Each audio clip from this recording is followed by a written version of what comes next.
요즘 TV 프로그램들을 보면 이전에는 생각하지 못했던 어떤 파격적인 주제를 가지고 이제 방송을 많이들 합니다. 여러 가지가 있겠지만 개인적으로 생각할 때 그 중에 하나가 이혼에 대한 프로그램이 아닐까 생각합니다. 한 10년, 20년 전만 해도 이 이혼이라는 것에 대해서 굉장히 큰일 나는 일로 알았던 것 같아요. 그리고 그게 드러나는 것이, 알려지는 것이 굉장히 부끄러운 일, 때로는 수치스러운 일로 생각될 때가 있었던 것 같습니다. 그래서 그때는 그것을 주제로 방송하는 것은 상상을 하지 못했습니다. 근데 요즘은 아무래도 그 이혼에 관한 사람들의 생각과 관점이 많이 바뀌었습니다. 더 이상 그것이 흉이 아니고 부끄러운 일이 아닙니다. 일종의 사회 현상으로 이제 받아들이는 거죠. 그러다 보니까 그 주제를 가지고 이제 방송들이 만들어집니다. 뭐 여러 가지 주제 그 안에서도 여러 가지의 어떤 형식들이 있겠죠. 뭐 대표적인 방송으로는 뭐 돌싱글즈 저는 한 번도 보지 않았지만 여자분들 좋아하시죠? 안 보세요? 그런 거? 이제 말 그대로 돌아온 싱글들이 모여서 함께 이제 새로운 인연을 찾는 프로그램. 또 이런 그 연애 프로그램 안에서도 뭐 돌싱 특집 뭐 이런 주제로 해서 이제 프로그램을 만듭니다. 또 그런 프로그램이 있는가 하면 이런 프로그램도 있어요. 그러니까 이혼을 앞두고 이혼을 고려하고 있는 부부들이 그런 삶을 관찰하고 또 전문가들의 조언을 이제 통해서 다시 이제 화합하는 그런 과정을 다루는 방송들도 있습니다. 뭐 대표적인 것이 여러분 잘 아시는 오은영 리포트라든지 또 요즘에 이혼 숙녀 캠프라는 방송이 있습니다. 이 후자의 방송을 보면 정말 다양한 이유로 이혼을 생각하고 또 그 방송에 출연하는 분들을 보게 됩니다. 그런데 그분의 삶을 들여다보고 전문가들의 조언을 들어보면 그 시작은 거의 동일한 것을 볼 수 있습니다. 모두가 그런 건 아니겠지만 그 근본적인 문제의 시작은 뭐냐? 서로의 다름을, 차이를 받아들이지 못하는 거죠. 인정하지 않는 거죠. 물론요, 정말 사정을 들어보면 이혼해야 마땅한, 헤어져야 합당한 분들이 있어요. 그렇죠? 예를 들면 뭐 가정폭력을 당했다라거나 아니면 뭐 외도를 했다거나 아니면 어떤 분들은요, 결혼해서 애를 낳는데 내 애가 아니야. 그래서 헤어져요. 여러분과 사시겠어요? 그런 경우가 있어요. 어째서 부득이한 상황에서. 그러나 대부분의 경우는 그렇지 않다. 여러분 아시잖아요? 조사를 맨날 해보면 1등이 뭐예요? 뭔 차이? 성격 차이. 성격 차이. 여기 대부분 다 결혼하신 분들이지만 내 배우자 성격 모르고 결혼하신 분 있어요? 뭐 콩깍지가 씌우면 뭐 모르겠지만 다들 연애해보면 성격 알아요. 이 사람이 어떤 사람인지, 어떤 성향인지, 어떤 가치관을 갖고 살아가는지. 근데 막상 살아보면 그걸 인정하기가 힘든 거죠. 받아들이지 못하는 거예요. 그러다 보면 의견 충돌이 생기고 다툼이 생기고 그죠? 불평, 불만이 나오게 되는 거죠. 그러면 그 관계가 계속될 수가 없는 겁니다. 예수님께서 부활하시고 이제 사시다가 이제 승천하시잖아요. 이제 영원히 예수님을 따르는 제자들이나 사람들은 만날 수가 없습니다. 그때 얼마나 상심했겠어요. 예수님의 제자들이. 그때 예수님께서 그들을 위해서 한 가지 중요한 약속을 하십니다. 그것이 뭐예요? 뭘 보내줘요? 성령을 보내주겠다. 그래서 이제는 육신으로 나는 이 땅을 떠나지만 너네와 함께 할 수 없지만 영의 존재로 내가 다시 와서 너에게 임하면 영원히 너희를 떠나지 않고 너희를 인도하고 너희들에게 맡겨진 사명을 잘 감당케 할 것이다. 라고 약속하셨어요. 그리고 승천하셨습니다. 그러고 나서 제자들은 매일같이 함께 모여서 예수님이 약속하신 성령님이 오시기를 간절히 기도했습니다. 그리고 드디어 예수님이 승천하시고 50일째가 되었을 때 그들의 모임 가운데 성령이 임하셨습니다. 그게 바로 오순절 사건이죠. 그렇게 성령의 임재를 경험한 이들로부터 무엇이 시작됐냐? 교회가 시작됐죠. 그래서 그 모임을 우리는 초대교회라고 부르는 겁니다. 그 초대교회를 통해서 또 놀라운 부흥의 역사가 나타납니다. 말씀의 역사가 나타납니다. 날마다 부흥합니다. 그런데 그 초대교회가 세워지고 그렇게 역사가 나타나고 부흥하게 된 데에는 물론 그 안에 하나님의 말씀의 능력도 있지만 초대교회 성도들에게서 보여진 삶의 행실들과 모습이 있었다라는 거죠. 그것이 무엇인가? 오늘 우리에게 그것을 보여주고 있습니다. 그러니까 오늘 말씀은 초대교회로 세워진 그 성도들이 어떻게 살아갔는지, 어떠한 삶의 모습, 신앙의 모습으로 살았는지를 굉장히 잘 보여주고 있다는 거죠. 44절은요, 이렇게 말합니다. 믿는 사람은 모두 함께 지내며 모든 것을 공동으로 소유하였다. 여기서 공동으로 소유했다라는 것은 문자 그대로 교회 재산에 대해서 성도들에게 소유권이 있었다라는 의미가 아니라 그 교회에 대한 일종의 책임의식을 성도들이 다 가지고 있었다라는 겁니다. 교회는 하나님의 것입니다. 그러나 분명한 것은 하나님께서 세우신 그 교회를 잘 유지하고 지켜나가게 하시기 위해서 성도들을 부르신 것이죠. 그것은 그 교회에 속한 모든 구성원들이 교회의 존립과 유지와 성장을 위한 책임을 가지고 있다는 것을 말합니다. 그 대표적인 모습이 45절에 기록되어 있습니다. 뭐라고 기록합니까? 그들은 자신의 재산을 팔아서 도움이 필요한 모든 사람들에게 아낌없이 나누어 주었다. 이 말은 같은 공동체 안에서 특별히 경제적으로 어려움 당하는 성도들이 있을 때 다른 성도들이 자신의 개인적인 소유를, 물질을 내어놓음을 통해서 그들의 문제를 해결해 주는데 도움을 주었다라는 거지요. 이것이 의미하는 것이 무엇일까? 바로 초대교회 성도들은 교회와 그 교회에 속한 다른 지체들에 대한 책임을 다하고 있었다라는 겁니다. 46절은 또 이렇게 얘기합니다. 성전에 열심히 모이고 집집이 돌아가면서 빵을 떼며 순전한 마음으로 기쁘게 음식을 먹고 하나님을 찬양하였다. 여기서 우리는 초대교회 성도들에게서 보여진 중요한 특징을 하나 발견합니다. 그것은 모이기를 힘썼다라는 거죠.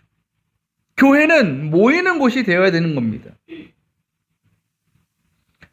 그리고 그들은 그렇게 함께 모여서 찬양하고 예배하고 교제하는 일에 큰 기쁨을 누렸다라는 거죠. 오늘 말씀 보니까요, 그 모든 행위가 무엇으로부터 나왔냐고 기록되어 있냐면 순전한 마음으로 했다 그래요. 순전한 마음. 여러분, 순전한 마음이 뭘까요? 순전하다라는 것은 사전적인 의미로 보면 마음으로부터 우러나오는 진실한 기쁨을 가지고 했다라는 겁니다. 곧 그들이 보여준 예배와 섬김과 교제는 어쩔 수 없이 마지못해서 누가 시켜서 하는 것이 아니라 진정한 기쁨과 감사의 마음으로부터 나오는 자연스러운 반응이었다라는 거죠. 근데 여러분, 우리가 여기서 놓치지 말아야 될 중요한 문장이 하나 있습니다. 그것이 무엇인가? 46절은 이렇게 시작합니다. 그리고 날마다 한 마음으로. 어떻게 해요? 한 마음으로 했다.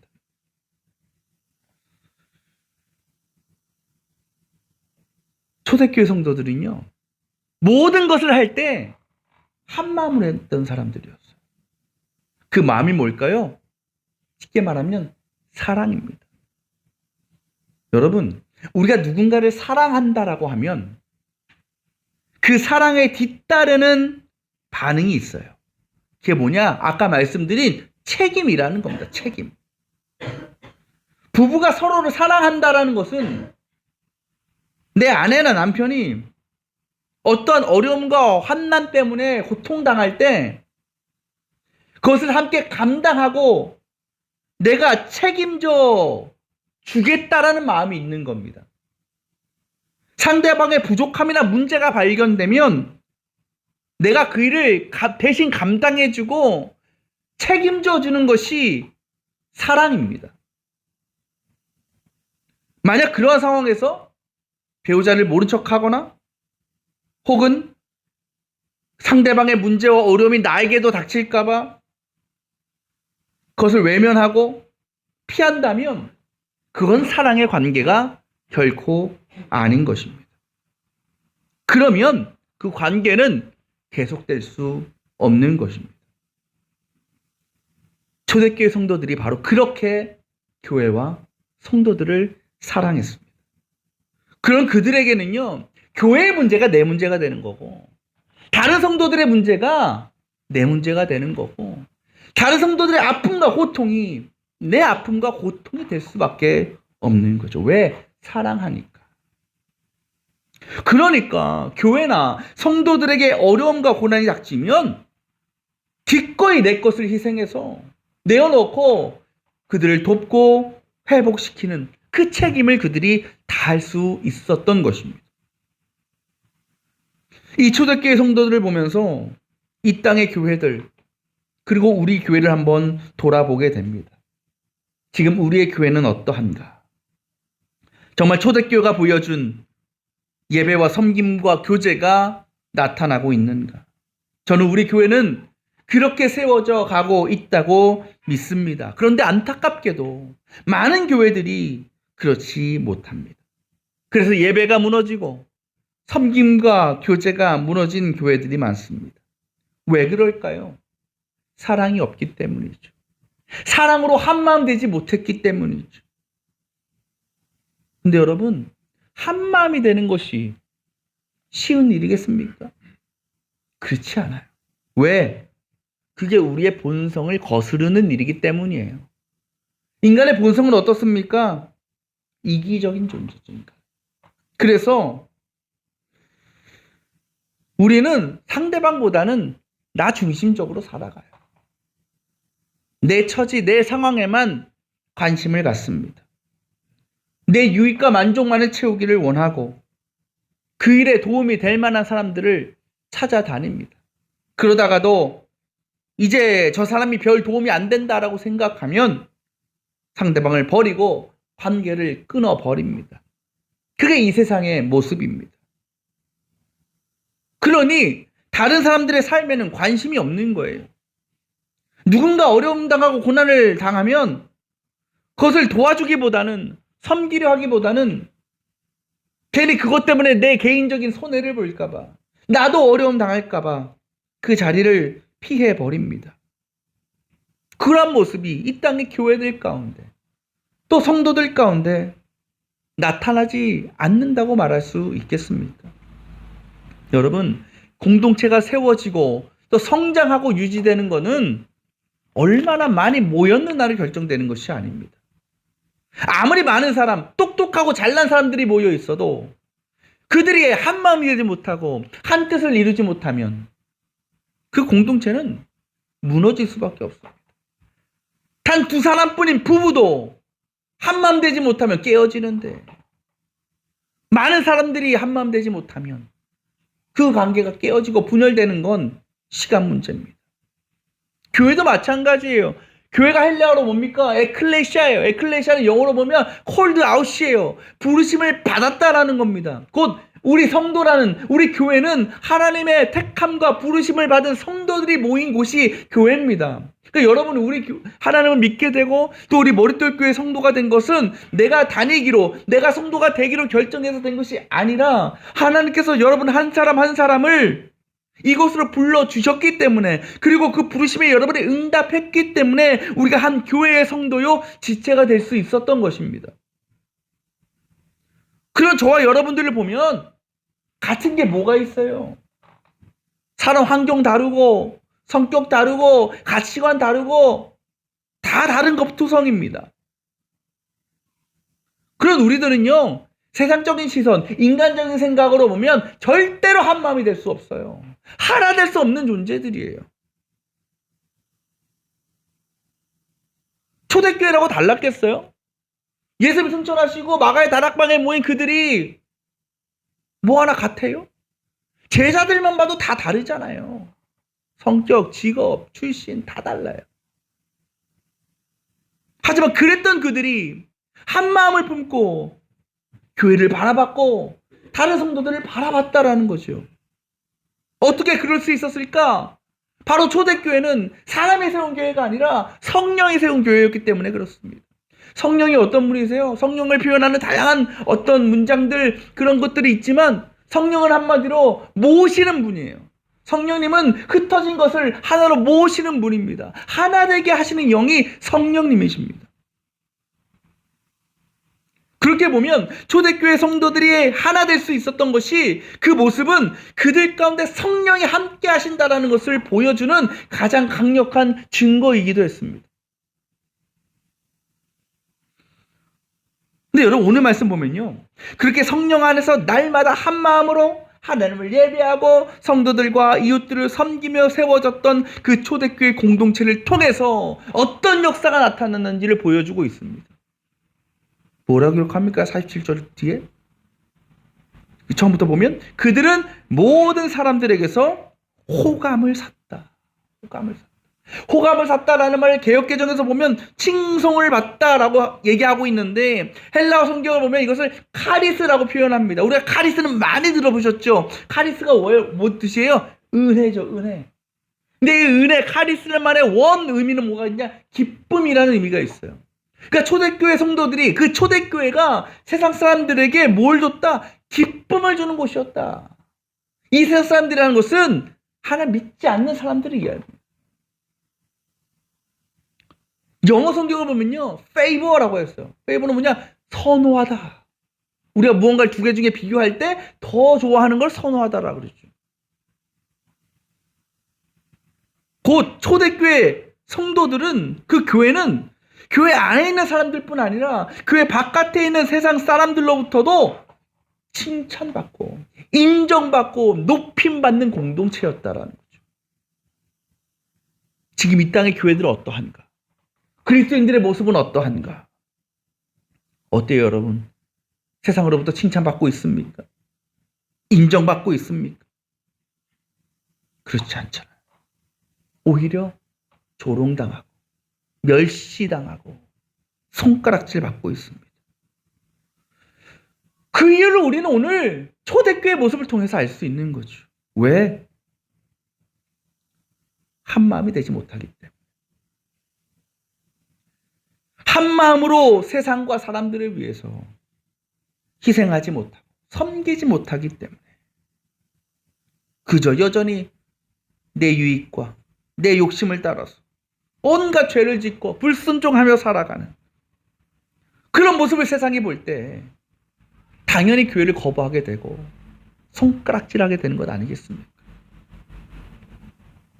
여러분, 세상에서요, 우리가 인생 가운데 가장 기쁨을 주는 일이 많이 있지만 정말 참 보람이 있고 기쁜 일 중에 하나가 그거 같아요.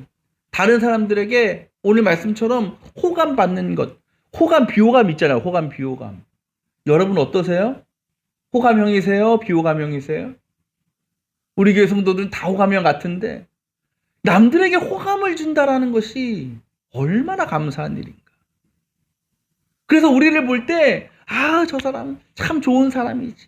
늘 함께하고 싶고 늘 바라보고 싶고 본받고 싶어 하는 또 그 사람의 삶을 통해서 내가 기쁨을 누리는 그런 존재가 된다면 얼마나 좋을까요? 그게 우리의 모습이 되어야 되고 우리 교회가 되어야 된다는 거죠.